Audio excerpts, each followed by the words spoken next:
It was a storm brewing beneath the surface of the Chicago Bears franchise, a day where clarity collided with controversy, where stars rose and question marks deepened, and where the Caleb Williams era took another fragile but undeniable step forward under the cloud of intense scrutiny, heightened expectation, and the kind of weight only the city of Chicago can place on a young quarterback's shoulders. And right from the jump, we were hit with fire, because Caleb Williams finally stepped in front of the cameras to confront the narrative that's been eating away at the fan base like rust on iron, that he never wanted to be here in the first place, that he never wanted to wear navy and orange, and whether the smoke was manufactured or real didn't matter anymore, because the fire had already been lit, and Williams looked straight into the lens and said enough. It's over. He shut the door on the ESPN report, saying his pre-draft visit convinced him this was the place, that this was home, that he wanted to come to Chicago all along. And whether you believe it or not, it's clear he knew the only way forward was through. And while that storm still simmers among the doubters, today we saw a kid, 23 years old, own the spotlight, face the noise, and stand up with the type of poise that only quarterbacks with scars grow into. And with that statement came something else. A new beginning. But it didn't stop there, because what unfolded on that practice field gave us more than just words. It gave us answers, conflict, hope, and maybe even a glimpse into the future as left tackle Anaze Trapilo, a name barely known to casual fans just weeks ago, took every single first-team snap and didn't just survive. He fought. He gritted his way through the trenches and showed enough to spark real conversations, because now there's a battle brewing at that critical position, with Braxton Jones still absent and silence swirling around his status, and with the young Trapilo flashing enough power and poise to earn mentions from Clay Harbor and others in the media. We have ourselves a real competition, and the ripple effect is massive, because it means Darnell Wright might just stay planted at right tackle, and it might mean the Bears finally have clarity along the offensive front. Something Caleb Williams desperately needs if he's going to survive, let alone thrive in year one. And speaking of thriving, Cole Kmet looked like a tight end reborn, moving with purpose, catching balls in motion, lined up everywhere like a Swiss Army knife in Ben Johnson's offense.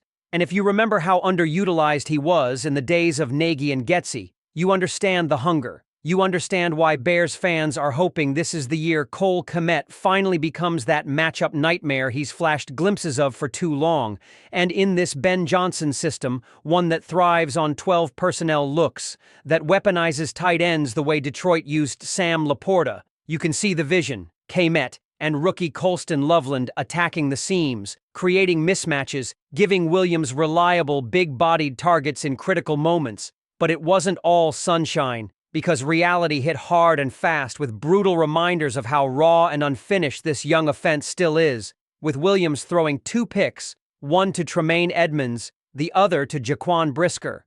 And while some will panic, others will see what's really unfolding. A quarterback adjusting to a brand new system, testing throws, learning what he can and can't get away with against real NFL linebackers. And if you're paying close attention, you'll notice that Edmonds' interception wasn't just a win for the defense. It was a message, a reminder that this unit, led by Dennis Allen now, isn't going to just roll over and let the Golden Boy run wild. They're here to punch back, to push him, to sharpen him. And that's exactly what great teams need, iron sharpening iron. And while the offense had a rough day, with Johnson making them redo plays after struggling to get set, there's a sense that this is part of a long-game approach. A head coach who isn't looking for highlights in May, but discipline, timing, accountability, and excellence in September. And that extends across the roster, because the competition is heating up at every position, with Keenan and Bagant locked in a real QB2 duel. Keenum taking all the second-team reps today and earning praise from Johnson, who noted how Keenum came highly recommended, asked player-focused questions, and just fits the locker room. And it makes sense, because he nearly retired this offseason until the Bears called. He came in for what was supposed to be a 15-minute meeting, and hours later, he was convinced he had to be part of this.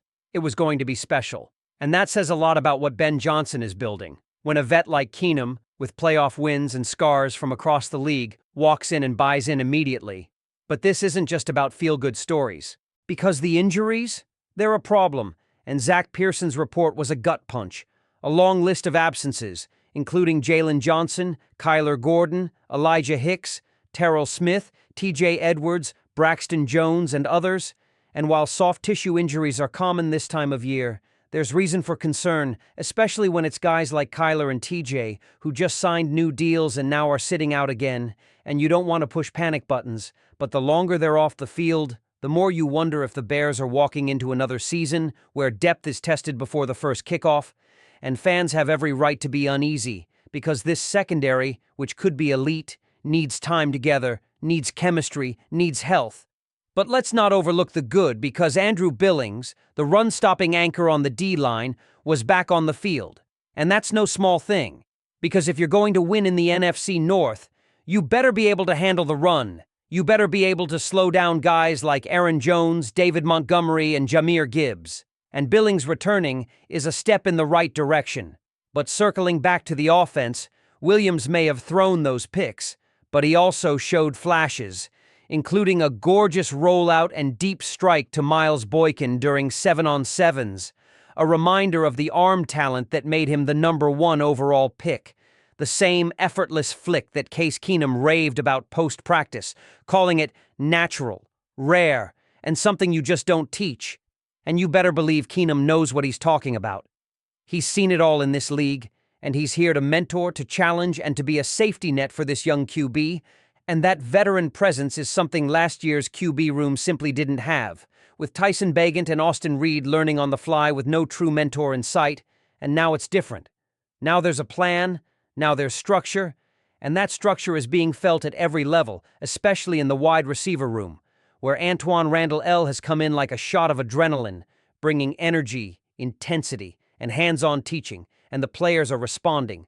Luther Burden lit up when asked about him, and the work being done by DJ Moore and Rome Odunes has been nothing short of electric, running mirrored routes, moving in sync, looking like a duo ready to explode once the lights come on. And if Odunze can take that year 2 leap, and if Moore continues to dominate as WR1, then suddenly the Bears' passing game isn't a question mark. It's a weapon. And with a reloaded offensive line, a tight end room that finally fits the scheme, and a quarterback learning from veterans while taking live reps against a fast, talented defense, you can begin to feel the foundation being poured. And while there's still plenty to prove, there's also real belief. And belief matters in a league that chews up uncertainty and spits out mediocrity. But to finish it off, Ben Johnson made it clear this isn't going to be a training camp of complacency.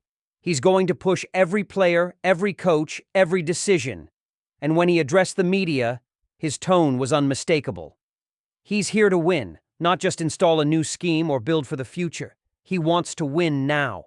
And that intensity is seeping into every inch of Halas Hall, and you can feel it.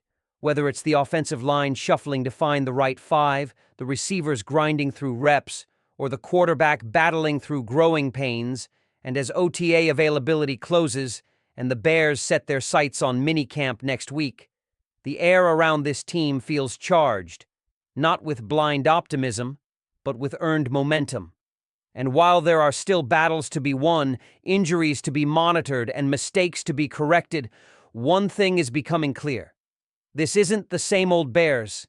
This isn't a team stumbling toward the future. This is a team building something intentional, intense, and potentially very special. And if you're not watching closely, you're going to miss the moment where it all begins to come together.